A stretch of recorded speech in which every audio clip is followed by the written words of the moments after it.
I got the email address and I just said in the title, I can help with your Gran Turismo movie. And he replied reasonably quickly, same day. And the next day I was on a call with him. And he was like interrogating me. He's like, where did my brother live? Like, what school did he go to? He's like, who is this guy, And after he'd sort of vetted me, he's like, okay, cool. Well, we haven't found a consultant yet. We're still looking. I'll chat to Sony about it. And I think it was like a week later, they said, cool, come on board. You can help with the script and so on. And then we need you for like 3 days on set, like the first 3 days. That was how it went. I ended up spending every single day on set.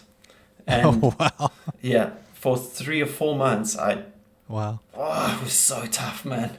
Guys, I didn't realize how difficult it was to make movies. Holy shit. Yeah.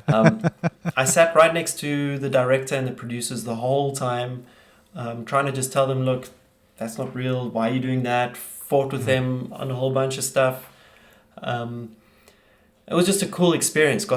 I coached every single actor on the sim as well, except for Orlando Bloom. Ironically, we'd had no crashes in this movie except for one. It was Orlando.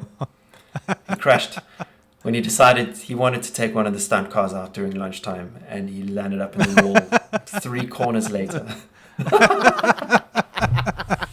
Yeah, 3 corners later. Oh, thankfully the stunt driver was with him because he saw it was happening. He pulled the handbrake and it like just tapped the wall instead of going BOOM into the wall. Oh my Lord. But yeah, what a surreal experience. I mean, it was crazy. And like there's so many parts about movie making which are just lost in the details, So like one of the elements that I helped with was, I was thinking about this the other day. Like they had this whole team of designers to design like the telemetry and live timing screens.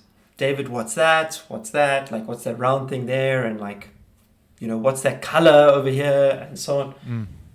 Design these really accurate telemetry screens. You get on set and there's a guy there whose only job is to set up these TVs, which are looping through recordings of these telemetry screens. And he's like, what should be on this screen? What should be on that screen? Like, that's the detail we went to, like the clothing and so on. In the movie, you don't even see the telemetry screens, like once. They're like blurred in the background. You might as well have had white screens, Then it's like, we did days. I flew, like, most of the recording of this film was done in Hungary, in Budapest. They have really good incentives for creating movies, like financial incentives. Yeah, I'd fly there just to teach people, like a whole group of extras, about pit stop practice, and like you stand here, you stand there. This is how you operate the wheel gun. This is the sequence in which it's done.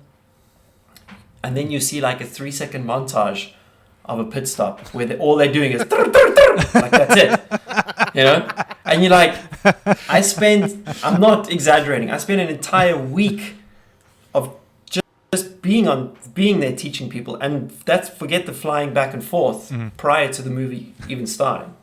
And then the movie starts and it's like every day 4:30, 5 a.m. you wake up, 5:30 it's on set, and if you're lucky you get home at 8 p.m. if you're lucky. This is Into the Apex Motorsport Podcast Network.